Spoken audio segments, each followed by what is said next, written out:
બોલ્યો છું, દુનિયાના દેશોને લુગડા કેમ પહેરવા એ ખબર નહોતી. તેથી મારા ભારતમાં સાધુની યુનિવર્સિટી હાલતી હતી, તક્ષશિલા, નાલંદા, કોકની વાંચો તો ખબર પડે. આ તો આપણું આપણને દેખાડ્યું જ નથી, બધું બીજું બધું બોલિવૂડ વાળાએ હૂડ કાઢી નાખ્યું આપણું. આપણા સાધુ સંતો હોય ને, આપણા સાધુ સંતો બધા મંદિરોના પૂંજારી મોટા મોટા તિલક કરેલા હોય એને ભૂંડા બતાવે, જોઈજો તમે.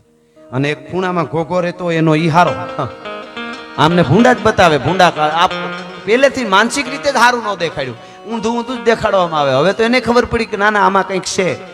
આ 25 તારીખ ગઈ કાલે, 2 દી પહેલા, અમુક તો ગાંડા દૂર થઈ ગયા, હોટલું નથી મળતી, 30 મનાવી છે. આપણે મને કાંઈ વાંધો નથી, સારી વાત છે, 30 ને આ બધું કરશે બધું, પણ માપે રાખવું. આપણું નવું વર્ષ વયું ગયું દિવાળીએ, મને એનો વાંધો નથી ભાઈ, એની યારે મને કાંઈ વાંધો નથી. એ ઈસુ ખ્રિસ્તી એને આપણે પ્રણામ કરીએ, પણ આપણા કરતા એને વધારે મહત્વ આવે ને મારો મગજ વયો જાય. હું તમને હકીકત કહું, મારો 24 તારીખે મુંબઈ પ્રોગ્રામ હતો, આમને બધાને ખબર છે. હું 1 કલાક એકલો બબડ્યો. એમાં હું બબડ્યો હોય છું એ તો તમને ખબર, મને ખબર, આ બધાને ખબર છે બાપુ. એટલો બધો બબડ્યો હું એરપોર્ટમાં બેઠો. મને વાંધો એટલો જ હતો કે મેન મુંબઈના એરપોર્ટમાં એન્ટર થયા ભેળું આ ડૂમની ઓલી સોટી અડે ને એવડું મંદિર બનાવ્યું, ઓલું આવડું પોળું, ઓલું એનું ઈસુનું, ભગવાન ઈસુનું. વળી કોકને એમ થાય કે આ ઈર્ષા કરે, ઈર્ષા નથી કરતો, વંદન ઈસુ ભગવાન. અને ત્યાં બધા ફોટા આપણા જ બધા પાડતા હતા ને એવડું બધું. જ્યારે જો ત્યાં હણગારેલું, કારણ કે ઈસુ ખ્રિસ્તીનો જન્મદિવસ હોય ને, સારી વાત.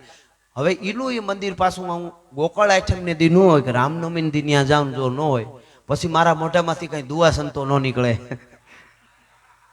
એ તો હાસી, આમાં ખોટું હોય તમે કહી શકો, મારો વિરોધ નથી. કોકને એમ થાય કે વિરોધ બિલકુલ નહીં, પણ એ નહીં, આ ભારત છે. તો ભારતમાં હવે આપણે અંગ્રેજો વૈયા ગયા, પણ આ દેતા ગયા એ કેદી ની હિરસી મને નથી સમજાતું. એટલા બધા ઝાડવા, ખોટા ઝાડવામાં લાઈટું બાળીને પૂજા બધું. આપણે તુલસીનો આપણે પૂજા કરતા હતા કે એકચ્યુઅલી આ તો અંધશ્રદ્ધાવાળા તમને કાળોતરો કરે, આ ઓક્સિજન આપે છે, આ માં એટલે છે, પીપળો 24 કલાક ઓક્સિજન આપે એટલે અમે એની પૂજા કરી છે. આપણી એક એક વસ્તુ એવી છે કે જેના ઉપર વિજ્ઞાન આજ સંશોધન કરીને સાબિત કરે છે કે નહીં આ સાચું છે.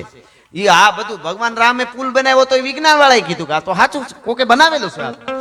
તોય ઘણા અહીંયા આપણા ભારત વાળા કહેતા હતા, મોટા મોટા નામ વાળા, એકચ્યુઅલી રામ છે એ તો કાલ્પનિક છે, એ સત્ય નહીં હે, તમારી પેઢીઓ કાલ્પનિક છે ને એ પૂરી થવાની તૈયારીમાં છે. વાહ, તમારે સમજણ અદભુત છે. એ તો હકીકત છે ને, આપણે કોઈને વિરોધ નહીં, પણ આપણા ધર્મ માટે કંઈક આવું કરશે તેથી અમારાથી નહીં રહેવાય, એ તો હકીકત છે. હું કાયમ બોલ્યો છું, તમારા સદગુરુ માટે, તમારા ગુરુ માટે, તમારા ઈષ્ટદેવ માટે, તમારી કુળદેવી, તમારા હુરાપુરાથી સેટા વયા જવાના મૂકી દો. એવું કે તેથી ન્યાન્ય બોચી ચાલજો, પરિણામ ગમે એ આવે પછી ભોગવી લેશું. બાકી એનાથી ધર્મ રહેશે તો રહેશે ધરા, અને ખપ જાહે ખુરસાણ, એક વિષમભર ઉપરે તું રાખ ભરોહો રાણ. વલ્લભભાઈ ને બાપુ એટલે હું યાદ કરું છું, જેથી હારા હારા મોઢા ફેરવી ગયા હતા. એ વખતના રાષ્ટ્રપતિ કેવી રીતે સોમનાથની પ્રતિષ્ઠામાં આવ્યા એ બધું વાંચી લેજો તમે. કેમ આવ્યા, માંડ આવવા દીધા. એમને તો આવવું હતું પણ એને આવવા નહોતા દેતા. અમુક કે આપણે ન જવાય, આપણાથી ધર્મ નિરપેક્ષ આ દેશ છે, બોલો, આવું કઈ નહોતા આવવા દેતા. પણ સાહેબ, એ મહાપુરુષ જેથી સોમનાથને પગે લાગવા આવ્યો મંદિર બન્યા પહેલા, હું તારીખ સાથે તમને કહું, 13 નવેમ્બર ન ભૂલતો હું તો, લગભગ 13 નવેમ્બર 1947 એ આમ પગે લાગવા માટે આવે ને સોમનાથનું મંદિર તૂટેલું જોઈ અને દરિયાના ખારા પાણીમાંથી આમ અંજલિ ભરીની માણસે પ્રતિજ્ઞા લીધી, કીધી, હે વિધર્મીઓ, વિદેશથી આવેલાઓ, તમે ગમે એટલી અમારા ધર્મને તોડવાની કોશિશ કરો, પણ આ સોમનાથના મંદિરને પૂર્ણ રીતે ઊભું કરી અને એકવાર માથે ધજા ન ફરકાવું તો સરદાર વલ્લભ પટેલ નહીં, અમારી પ્રતિજ્ઞા છે. સાહેબ, એને પ્રતિજ્ઞા લીધી અને એ કરી બતાવ્યું, એટલે એને કાયમ યાદ કરવા પડે. વલ્લભભાઈ પટેલ જો હારું લગાડવા માટે બિલકુલ નહીં, સાચું છે એ કહું. અમે જ્યાં જ્યાં સારું જોયું છે ત્યાં કહું છું. અમારે બાવદીન કોલેજનું વચ્ચે કહી દઉં, બાવદીન કોલેજનું હવાહો વર્ષ પહેલા રખોલું કરતો એક દલિત, હાવ ગરીબ માણસ, રખોલું કરીને એમાં એનો પરિવાર ચાલે છે. એ વખતનો પગાર તો શું હોય, પોતળી ખાલી પહેરે, તૂટેલા લુગડામાં તૂટેલી પોતળી, ઉઘાડા પગ, લાકડી લઈને ઉભો રહીએ, એમાં એનું ગુજરાન ચાલે ઘરમાં. દલિત સવારના પોરમાં પોતાની નોકરીએથી છૂટો થયો ને હાલ્યો જતો હતો ને એમાં રસ્તામાં કોકનો હાર પડેલો, સુકી માણાનો પડી ગયો છે, કોઈ બગીમાં બેહીને નીકળ્યા હોય, હોનાનો હાર, એ લાકડીએ ચડાવ્યો હાર, આમ હોનાનો લાકડીએ ચડાવ્યો. અને સવારના પોરમાં નવાબની કચેરીમાં એ દલિત લઈને આવ્યો. કચારી આખી જોઈ રહી કે આ નવાબ સાહેબ ની સામે જોઈને કે નવાબ સાહેબ મને આ હોનાનો હાર મળ્યો, આલ્યો, જેનો હોય એને દઈ દેજો. ઓલો દલિત હો, ગરીબ માણસ. બધા જોઈ રહ્યા. નવાબ તો સમજેલા હતા, પણ અમુક હોય ને અધૂરિયા ઘણા, ચા કરતા કેટલી ગરમ બહુ હોય એવું થાય.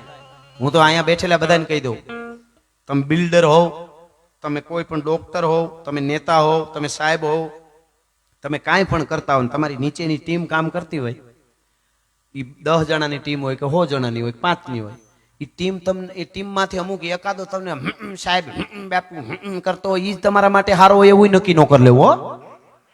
અમુક સેટો રહેતો હોય તમારો સારો ઈચ્છતો ને ઓલો મૂળિયા ખોદતો હોય, આમાં કાંઈ નક્કી નહીં. હા, એટલે એવું કઈ નથી કે ઈ જ આપણા માટે સારો હોય, ઈ નક્કી ન થઈ શકે. એટલે એવું નક્કી ન કરવું. ઘણા હાવ આગા હોય ને તોય આપણા માટે બહુ સારા હોય, અને ઘણા હાવ નજીક હોય તોય આપણને ખબર ન પડે કે આપણા માટે શું કરવા જાય છે. એટલે એવું નક્કી ન કરી લેવું. પણ મૂળ વાત કહીએ તે એલા કાળુભાઈ, વાહ વાહ, તમારી ભેળા રહેજો. પૈસા એને જ આપું છું. અમને ઘણા કહે અમને બાપુ નો ડાયરો એટલે કર દઉં, પૈસા તમે બહુ લ્યો, બહુ પૈસા લ્યો. મેં કીધું અમે ભલે 21મી સદી છે, હળાહળ કળિયુગ છે, દાના મામા પૈસા લઈએ છીએ, પણ ગેરંટી સાથે એટલું કહી કે આ યુગમાં હાવ ચોક્કસ હાસો માલ તો આપી છે, એ બહુ મોટી વાત છે. ભલા માણસો, અમે ઠુમકા ન લગાડી, કદાચ લાખો કરોડો કોઈ આપે તો અમે બોલતા હોય એટલું જ બોલી. અમારી જાય અમારા લીટા બહાર અમે કોઈ દી નહીં જઈએ, ઈ તો કરી છે. હવે બીજી ચોખવટ કરું, બહુ પૈસાનું કોઈ લાગતું અહીંયા ઘરનો ડાયરો એટલે કહું છું. આ તો અહીંથી વિડીયો ઉતરે લાઈવ છે, વિડીયો વાળા મિત્ર કેવા સરસ ઉતારીએ. શું નામ છે વિડીયો વાળાનું?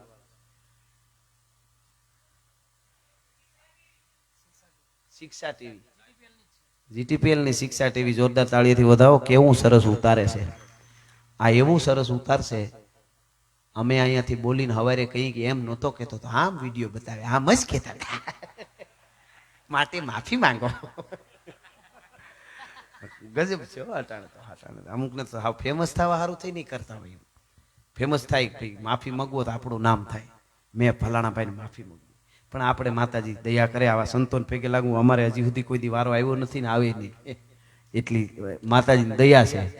નગર આમાં તો કોણ ક્યાંથી પકડી લે. પણ એટલી ખબર છે કે અહીંથી બંદૂકની ગોળી છૂટી પછી એમાં એ હાસી જ હોય, પછી માને નહીં સામે વાળા ભલે ખોટી, એ બધું એની ખોટી, બાકી હાસું હોય એ જ બોલ્યા હોય બાપુ. એ તો હકીકત વાત છે. એટલે વિડીયો વાળા સરસ રીતે અહીં શૂટિંગ કરી રહ્યા છે. હા, એ પછી પેલા હું ઓલું કહી દઉં, પૈસા વાળો. ઘણાને એમ લાગે કે પૈસા બહુ લ્યા. હવે આખા ભારતમાં જે આપણો ડાયરા પ્રોગ્રામ વાળા અમે કલાકારો, સંતવાણી ડાયરા, આવા સ્ટેજમાં જે પ્રોગ્રામો કરીએ, ઓછામાં ઓછા પૈસા લેતા હોય તો અમે, વધારેમાં વધારે મહેનત કરતા હોય તો અમે, અને હારામાં હારું આપતા હોય તો અમે. હવે તમને ગેરંટી આપું છું, તપાસ કરવાની છૂટ છે. બોલીવુડ વાળા નાનામાં નાનો કલાકાર બોલીવુડ નો હોય ને, જે હિન્દી સિંગર, નાનામાં નાનો એટલે કે 25 લાખથી શરૂ થાય. કોક દી ફોન કરી જોજો. અને 4-5 ગીત ગાય સ્ટેજમાંથી. એકચ્યુઅલી 7 વાગ્યાથી 8:30 સુધી ઉજાગરા ન કરાય. મોટું બધું સ્ટેજ, બે બાજુ ટેબલ પડ્યા હોય, બે બાજુ ટેબલ ઉપર એક નેપટિંગ મૂકવાનું, તમારે હિમાલયા પાણીની બોટલું મૂકવાની, અને ઊભા ઊભા 2 ગીત ગાય, વળી પોરો ખાવા જાય, વળી બીજો કલાકાર આવે, એક ગાઈ જાય, વળી પોરો ખાવા જાય. 2 કલાકમાં તો 3 કલાકારો ગાઈ નાખે, 3-4. અને ઊભા ઊભા ગાતા હોય ને હળિયું કાઢતા જાય, ઢીંચક ઢીંચક ઢીંચક ઢીંચક કરતા જાય. હા, ને ઈ 25 લાખ નાનો કલાકાર, 20 કે 25 લાખ, પછી તો કરોડ સુધી છે, બરોબર. અને ઈ 1.5-2 કલાકમાં પ્રોગ્રામ પૂરો. અમે આખી રાત તળેલા દઈ અને બધું હાવ સાચું આપી. એટલું તો તાળીએથી વધાવો તમારે, ઈ તો સાચું છે કે નહીં? હા, અને સાચું આપી છે. આ બોલા તો આ ઈ 2 ગીત ગાવાના કેટલા લે, એના ગીતના એના સેકન્ડો ઉપર રૂપિયા. એટલે કહેવાનો અર્થ કોઈને એમ ન થાય કે ઈ કેવડા રૂપિયા લે, કેવા ગીતો ગાય. હાવ તમે વાતો. હમણાં એક અમારે મિત્રો મુંબઈથી ફરવા માટે આવ્યા, ગીરમાં એક કલાકાર આવેલા બોલીવુડના, હજી શરૂઆત આમ તો એની, તો એ ગીત ગાતા હતા. એટલે અમારે દૂધની તાહળીઓ ભરી દીધી માલધારીઓ, દૂધનું બહુ હોય આપણે. આમ અમારે ભાઈ કુણાલભાઈ અમને એવડી મોટા સકોરા દૂધના ભરી દીધા હતા કે અઠવાડિયું હાલે અમુકને તો ફ્રીજમાં મૂકી દીધા હોય તો. હા, તો દૂધની તાહળી ભરી દીધી, બધાય પીવા માંડે, પણ ઓલો ન પીવે. એકચ્યુઅલી દૂધ ના ફાવે, એ કે એકચ્યુઅલી અવાજ ભારે થઈ જાય. મેં કીધું અમે ટાહોળી છે, જે થાય એમાં થોડો ભારે થઈ જાય. નો, એટલે પછી અમે માલધારી તો ભોળા હોય બિચારા, પૂછે તો તમારે શું ચાલશે બીજું કાંઈ? એટલે બીજું કાંઈ એટલે ત્યાં બીજું એટલે કોફી દૂધ બીજું ન હોય કાંઈ. બહુ તો દહીં હોય ભોળું કરીને દે. કે બીજું શું ચાલ છે તો દૂધ નહીં ફાવે તો ગાવા માંડ્યો, માલ પીએંગે હમ તો માલ પીએંગે મગરી ગરપાટી મેં માલ પીએંગે. મેં કીધું તને કરડે કાળોતરો, આયા નો હોય માલ. હા, સાસણમાં હજી શૂટ નથી થઈ, ગિફ્ટ સિટીમાં જ થઈ છે. કેવું હાલે બધું હે. મને વિચાર થઈ કેવું ભણાને ગાંડા તો પી જાય એની મોજ હાવ કેવી, એને બીજી દુનિયા જ નહીં કાંઈ. પરિવાર છે પૂરું હોય ને બસ એને એ મળી કે આપણે બધાય ને શાહવા વાળા, તું તને નથી ચાહ તો બીજાને હું ચાહે. નકર આમ હોય પણ ખેર મારે એ બાજુ નથી જવું. અમારે એક જગ્યાએ અમે જઈને કીધું ને બધા રેડી છે પ્રોગ્રામ ચાલુ કરી દઈએ તો આગળ 2-3 જણા બેઠેલા બધા રેડી રમેશ આવું કરો. હા, અમારે જુનાગઢ મજેવડી ગેટ બહુ મોટો છે, કોઈક દી આવ્યો હોય નીકળે જોયું. એની હેઠેથી 2 જણા હાલ્યા જતા હતા મહેશ બાપા, તો વાંકા વળ્યા હાલતા હાલતા ઉપર જોઈને વાંકા વળ્યા. એ કે નમી જાય મોટા ન કે હડી જાય નવાબના હાથી નહોતા આડ્યા હો ન્યા. હા અડી ગયા, બોલો અડી જાય કે વાંકા વાંકા હાલ્યા. એને એમ કે અડી જાઉં. પોલીસ વાળા ત્યાં જ ઉભેલા અમારે મિત્ર અમારા, ઈ જોઈ ગયા કે પી ગયા લાગે છે. વાંકા વાંકા જતા હતા ને ઊભા મોરના 2 ધોકા નાખ્યા એમને પડ્યા. પડીને ઊભા થતા થતા કે મોટા નેમ્યા તોય અડી ગયા હો.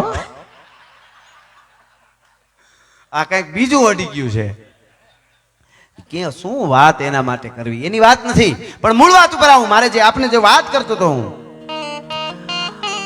આવી રીતે લાકડી હારને ચડાવી, હોનાનો હાર અને આવ્યો. નવાબ કઈ ન બોલ્યા પણ અમુક અધૂરિયા હોય દાંત મીડા કાઢવા. જોઈ લ્યો છે ને દલિત રહ્યો ને એને હોનાની કિંમતની થોડી ખબર હોય. આને હારની કિંમતની ખબર નથી આ દલિતને. અને હારને લાકડીએ ચડાવીને આ કઈ નાગ છે આ હોનું છે પણ તમને કોઈ દી જોયું હોય તો ખબર હોય ને. આવું બોલવા વાળા બોલવા માંડ્યા. એટલે ઓલો તો આરામ કરીને મૂકીને પાછો વળ્યો. નવાબે પૂછ્યું, ભાઈ આ બધા તને દાંત કાઢે છે કે કાળોતરા નાગની જેમ હારને ચડાવીને લઈ આવ્યો લાકડીએ, તો આને જવાબ નથી દેવો કાંઈ? નવાબે કીધું તઈ પાછો ફેરો. એ દલિત સાંભળજો, દલિત નો દીકરો આજ યાદ કરવો પડે. એને શું કીધું ખબર? જુનાગઢ નો નવાબ પૂછતો હોય તો જવાબ છે મારી પાસે, બાકી વાંદરા વળ ખાતા કરે એને કઈ જવાબ દેવાની મારી જરૂર નથી. હા હા, જુનાગઢ નો નવાબ પૂછતો હોય તો મારી પાસે જવાબ છે. કે હું પૂછું છું ભાઈ કે તું સોનાના હારને લાકડીએ તને ભલે જડ્યો કોકનો, તારી દાનત સારી, તારે તો તું ખરેખર મહાન માણસ છો. આવો ગરીબ છો, તારા પોતળી ભેર તું રખોલા રાતના કરી અને તારું ગુજરાન કરે છે, પણ આવો લાખો રૂપિયાનો હાર એમાં તારું જીવ ન ભર્યું. નવાબ કે તને વંદન ને અભિનંદન છે, પણ તું લાકડીએ ચડાવીને લઈ આવ્યો શું કારણ? તઈ દલિત એટલું જ બોલ્યો તો નવાબની સામે, મેં નરસિંહ મહેતાનું એક ભજન સાંભળ્યું છે, ભજનના શબ્દો વૈષ્ણવ જનતો તેને કહીએ પીર પડાઈ જાણે. એમાં એક કડી આવે છે, વૈષ્ણવ જનતો તેને કહીએ પરધન જાલે નહીં હાથ. આ મારું નથી ને હાર એટલે અડાઈ નહીં, એટલે લાકડીએ ચડાવીને લઈ આવ્યો છું. ભલા માણસ, એક દલિતના એક નાનામાં નાનો માણસ, નાનો એટલે આમ તો ખુમારીમાં મોટો કહેવાય, પૈસામાં નાનો, એની ખુમારી છે તો અમે એની વાતો કરી છે, અમે એની કથાઓ કરી છે.